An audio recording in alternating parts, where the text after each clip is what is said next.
you tomorrow. Hello there, everybody, and welcome to another Afternoon Tea and Truth Biscuit. I'm your host, Dr. Emma Briant, and I appreciate you all coming back. Those of you who have been following the series since December, you are brilliant. Thank you. It's so nice to have a few fans. Of course, we want these important discussions about contemporary propaganda to spread and get out to as many folks as possible, especially in this age of information war that we're going through. So please don't forget to share the show and, subscribe to the channel so you know what's coming next time. And that'll also help me to keep doing these. Today, I'm really excited about this, my next guest. So I'm going to be sharing afternoon tea with Dr. Caroline Orr Bueno, a postdoctoral scholar from of Maryland, and she's examining the internet and disinformation through the lens of behavioral science. She's a collaborator on an award-winning, amazing project on COVID vaccine misinformation, and she has also come along to talk to us today about the current crisis in Ukraine, which has been on everybody's minds constantly. I know we're all losing sleep over Putin's attack on Ukraine and how that's rippling out around the world. So do feel free to send any questions that you might have into the chat for us. I'll try and pick up on anything that you post during the interview. Caroline, welcome. Thank you so much for having me. I hope you have a cup of tea. I know we have also an extra guest. We do. This is Evangeline. Can you say hi? Evangeline, you're such a sweetie. Oh my God, that's such a cutie. So maybe also sharing with us her research or her sniffles. I hope not. From time to time. Hopefully allergies. And getting ready for her future career as a researcher, probably. This is how it's done. Right. So, do you mind starting by telling us a little bit about your background and how you started to get into this kind of research? Sure, I would be glad to. So my PhD, which I finished in December of 2020, is in social and behavioral sciences. And to tell you the truth, like a lot of us, I kind of ended up here accidentally. I was studying some risk communication during the Ebola crisis back in 2014, 2015. And our research on that, because of the nature of the conversation, ended up overlapping with a lot of mis and disinformation, some of which I would go on to find out a couple years later was sort of the beginning of Russia's, upcoming 2016 information and influence operation targeting the 2016 presidential election. So after that, I kind of veered, sharply in that direction and really have not stopped. I worked as a journalist while I was finishing my PhD and covered disinformation and far-right extremism. And now I am, like you said, I'm a postdoc at the University of Maryland and focusing primarily, on misinformation, malign influence, and sort of everything related, and wrestling a 15-month-old baby and expecting another one in August. Oh, that's an awful lot to juggle. It's been a busy couple years. This is amazing, and these are the challenges women in disinformation research have to face and struggle through every day. And it's absolutely wonderful to be able to meet your junior researcher as well and share afternoon tea with you. Hi. So, since you've been studying this problem of disinformation across many different contexts, Are there any misunderstandings that you're finding in the public and the way that they perceive and think about, or even other researchers even, about how we think about propaganda, disinformation, misinformation, all these different concepts?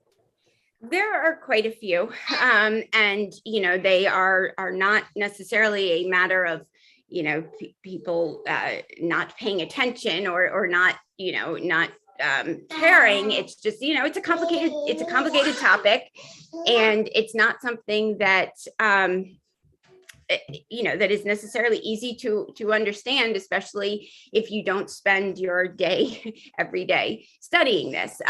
Some of the common ones, like I think the 2016 election shaped in large part how a lot of the US at least thinks about mis and disinformation. It has kind of an outsized influence on how we conceptualize and what we expect it to look like. And so right now, for example, I think a lot of people are kind of expecting what Russia is doing now to look like what it did in 2016. And of course, there are going to be similarities. Russia has tactics, they have a playbook, and that is going to carry over. But a lot of these specific things and the way that they use social media has changed significantly and doesn't necessarily look like it did. I think he agrees.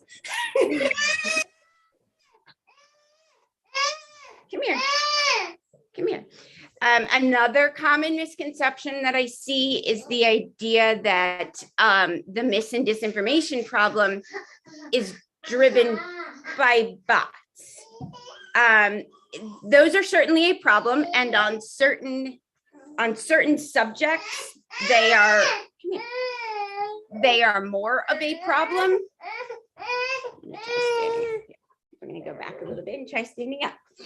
On certain subjects, they're more of a problem. In other words, there may be certain hashtags that bots play a greater role in. In general, bots tend to not get much traction. People kind of are aware that they're bots. You can look, and it's not always that hard to tell. They're not getting a lot of interaction. They're not the tweets that are going viral. And I think in large part, their influence has been somewhat exaggerated. And these misconceptions do permeate into the research community at times. And to be honest, some of the public misconceptions are probably our fault for not communicating things in a way that is that is clear, and for not communicating the fact that mis and disinformation are constantly evolving topics. What we learned a couple of years ago is not necessarily relevant, to today. And I think that's an important point that I try to reiterate over and over again, because it's, I think that is, again, from 2016, the carryover. I think that's, an area of significant confusion that causes us to miss a lot of new mis and disinformation, and to be hung up on something that's not necessarily a problem anymore. Oh. I'm just like, oh my. She learned how to climb on the chair the other day. Very, very proud. Oh dear, we'll be jumping off next. Can't wait. So in that case, what would you say is the current framework? What are we looking at now? How are you seeing things evolve from 2016 to today? Well, one of the significant trends is a lot of the tactics that Russia deployed in 2016 are now essentially have been picked up and are being deployed by Americans. And I think a lot of times, what people see and think initially is Russian disinformation is actually Americans doing what Russia did. And I think to some extent we saw some spillover of that into Canada. Events like the truck convoy kind of demonstrate that overlap between the far right in the US and the far right in Canada. So that's certainly one big, basically every time there is a significant disinformation event,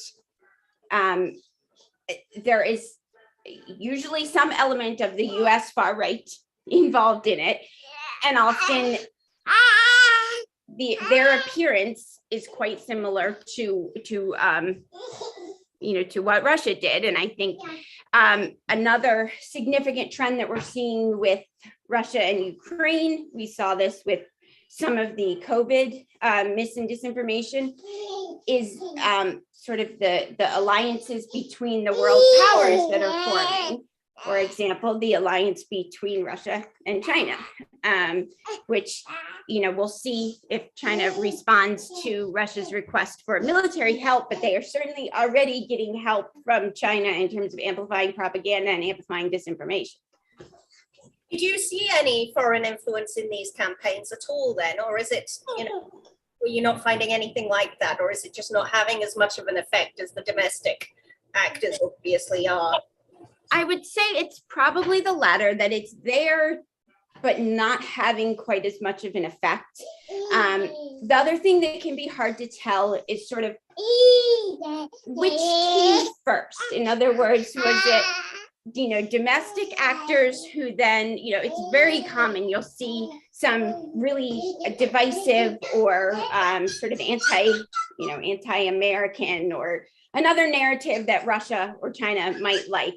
And you'll see it get picked up after, it starts in America, starts with Americans, and then Russia sees it and amplifies it essentially. And maybe, RT and Sputnik start, producing articles on it. It can be hard though to tell sometimes if you don't know immediately who started it and, where it came from. It can be very hard to tell the difference between something that is being amplified by Russia versus something that actually is a narrative coming from Russia that, would be a more sort of true foreign disinformation campaign. But I would say, in most of these major disinformation related incidents, so thinking about things like the vaccine related mis and disinformation and the COVID bioweapon mis and disinformation, and now the new Ukraine bioweapon mis and disinformation.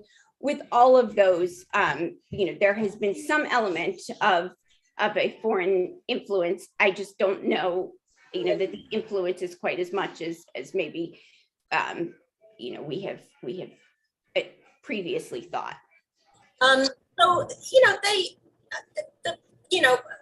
The Kremlin obviously uses a lot of proxies, and it's probably the case, I would say, that a lot of this is very hard to actually identify whether, things definitely originated in Russia. And that has always been part of the problem, hasn't it? Attribution. Like, how do you tell and how do you weigh up, well, how much was like you say, generated by, domestic politics of the United States, and how much, to what extent is that also somewhat incentivized perhaps by the fact that these things get amplified, and you're trying, the politicians are trying to produce things they know will, get amplified. I mean, look at just like within the last hour, Tulsi Gabbard, her comments on the biolabs story have just got, amplified by Sputnik. So this relationship is something symbiotic, isn't it? It's really interesting. It is. And, going back to your initial question about attribution, that can be very difficult to do. And one of the things that I do typically look for as an indicator of an indicator of how much a certain narrative is going to get.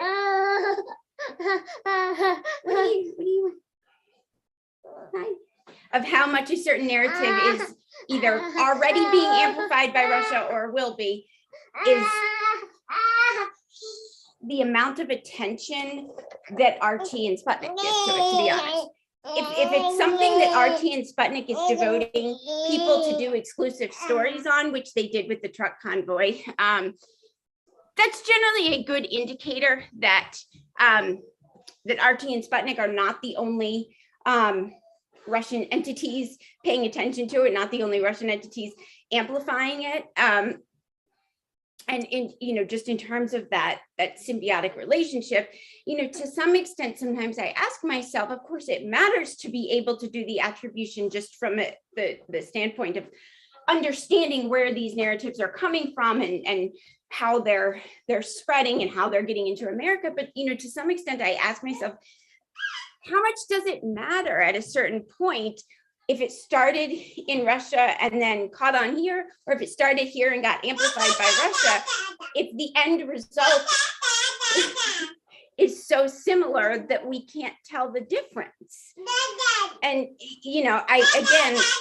I think it's important to do that attribution just to understand, the nature of these things. You want to talk? You want to talk? You can talk. I think she has something to say. What are the main audiences that you're seeing embracing the Russian propaganda now in relation to Ukraine? So there's a couple different audiences that are amplifying it, at least in the US, and to some extent Canada also, and certain European countries. The far right in the US has definitely embraced most of the Russian narratives. It's been interesting to watch these narratives get adopted, because initially, I've been monitoring a lot of the channels and groups related to the convoy in the US, or what is attempting to be a convoy. And initially, when Russia first invaded Ukraine, these groups didn't really know how to talk about it. They didn't really know what to say. They didn't want to come right out and just, explicitly support somebody who was, just launching a totally unprovoked war on civilians, essentially. And so it took them about 10 days or so to figure out sort of how they were going to,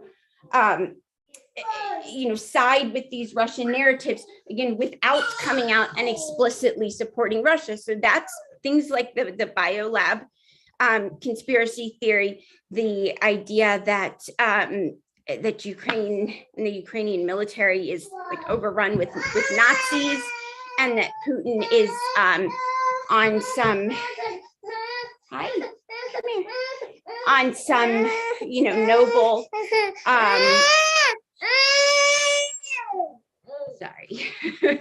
the idea that Putin is on some noble crusade to quote unquote denazify Ukraine. These are talking points that actually are quite important, in that they have allowed the far right in the US, and to some extent also certain elements of what I call the Glenn Greenwald left. It has allowed them to support Russia's narrative about Russia's invasion of Ukraine without having to come out and explicitly support Putin or Russia, and that actually plays a quite important role. Without those types of sort of murky waters, I'm not sure that you would find as much support in the US for Russia's invasion. So from a strategic standpoint, I think those are important to look at and sort of recognize the purpose they're serving, that they're not just weird conspiracy theories out there. They are actually serving a quite important role in mobilizing public opinion in support of Russia. And so what techniques is the Russian government using? Are they trying any new sneaky methods to cover their disinformation or to distract us? So one thing that it's not necessarily, a secret or, particularly sophisticated technique, but since some of these Russian state media accounts have, come under, whether they're banned or just not being amplified anymore, since that happened, some of the Russian government accounts on Twitter have kind of stepped up in their place somewhat. And you're seeing what would traditionally come from Russian media now come in the form of tweets from the Russian government. And my take on that is that, Twitter doesn't have the same rules about Russian government accounts as it does about Russian state media. So like if RT or Sputnik tweets a misleading article, it'll get a warning label that says this tweet is misleading. And everybody sees it, and it's going to affect sort of what people think of it. When a Russian government official tweets something that is misleading, they don't automatically get that label. They in certain cases can, but they usually don't. And so, I view that as sort of a workaround that they are using to push out basically the same narratives, which I think also says something quite interesting. There have been a lot of attempts over the years to deny the relationship between RT Sputnik and the Russian government. I think that says something interesting about it, that, when the media accounts start being banned and kind of suppressed, that you see the government accounts just step up and basically do the same thing the media accounts were. Yes, absolutely. Actually, one of our audience has asked an interesting question about why you might think these Glenn Greenwald types, have moved. Actually, they kind of abandoned the left and they've moved all the way to the right. What is your explanation as to why this is happening and the contribution it's obviously making? The most obvious and sort of the keep it simple, stupid rule to me is they're getting the amplification they're looking for from the right. Tucker Carlson is inviting them on. They can build their audience on the right and build their profile. And I think in some ways, I don't know that like this was planned from the beginning, that they were leftist first and then they went to the right, but it gives them at least, to you or me or somebody who follows them, not necessarily, but to somebody who doesn't, they may not know that much about Glenn Greenwald, they still think of him as a leftist. And so he has almost a certain credibility to speak on certain issues and give the left perspective. And I think that's part of the reason he finds such a large audience and why Fox News and Tucker Carlson like him so much, because he can kind of go on there and in a way frame right-wing propaganda as if it's a left-wing perspective. Yeah. She's stuck on the chair. Come here. All right.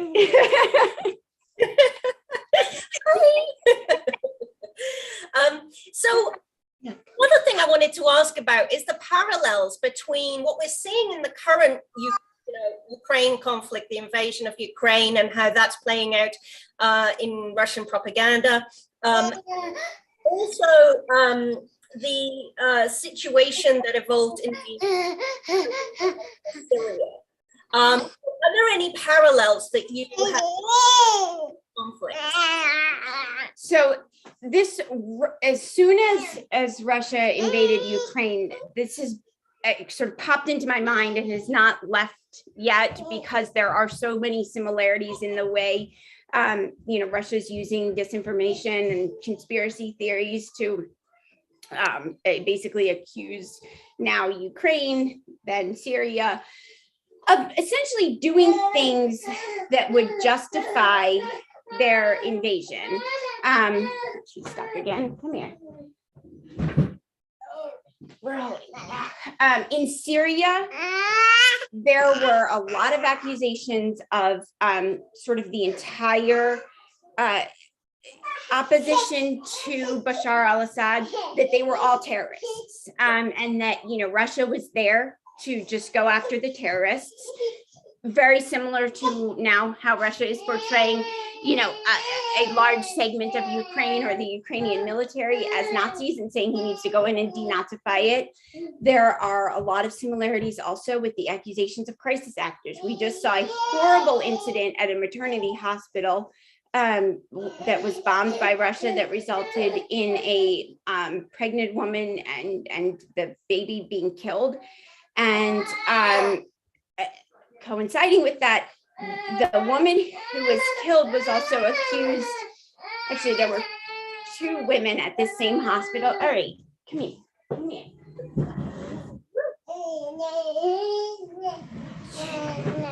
Two women at the same hospital were both accused of being crisis actors. And Russia was saying that the hospital was actually empty when they bombed it, and or that it was only used by the so-called Nazi Ukrainian military. So they were trying to say that there weren't actually women and children in the hospital when they bombed it.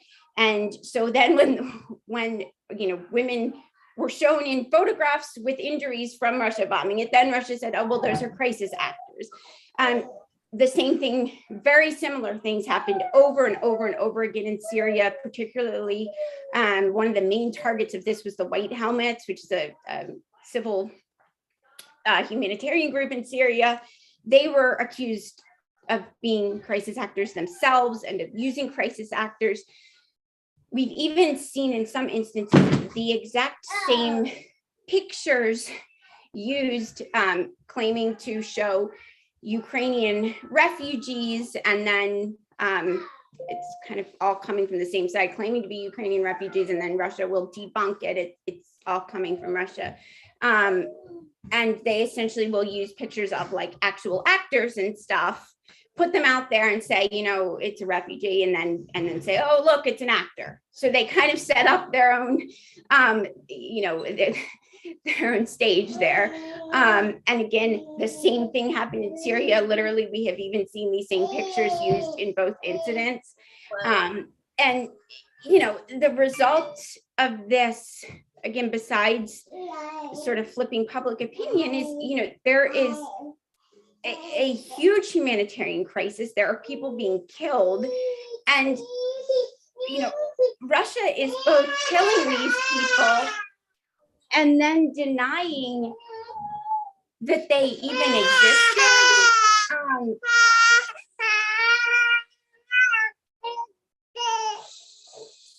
Which is just sort of a level of depravity that, you know, is a little bit hard to wrap your head around. That they would, after, you know, killing somebody.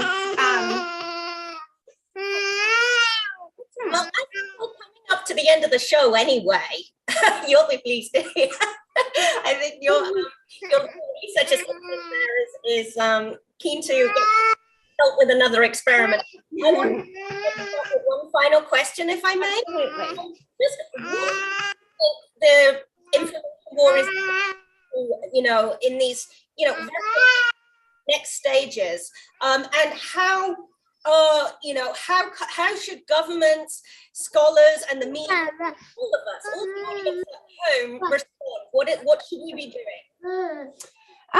You know, for one thing, the fact that we, this time around, I think it's a very good sign that we have been talking about it more. We are, you know, openly having a dialogue about information warfare as it is going on.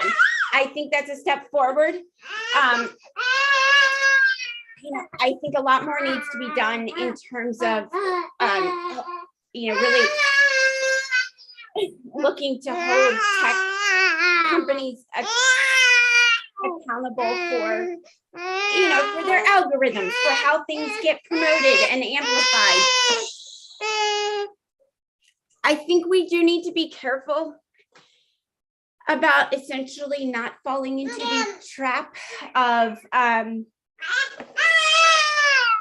agreeing with what would be essentially authoritarian measures in response to an autocrat. I think our best defense, in the US, in the UK, in the Western world, we have free access to information. And that is a huge defense against information warfare. And I think, that is something important to keep in mind.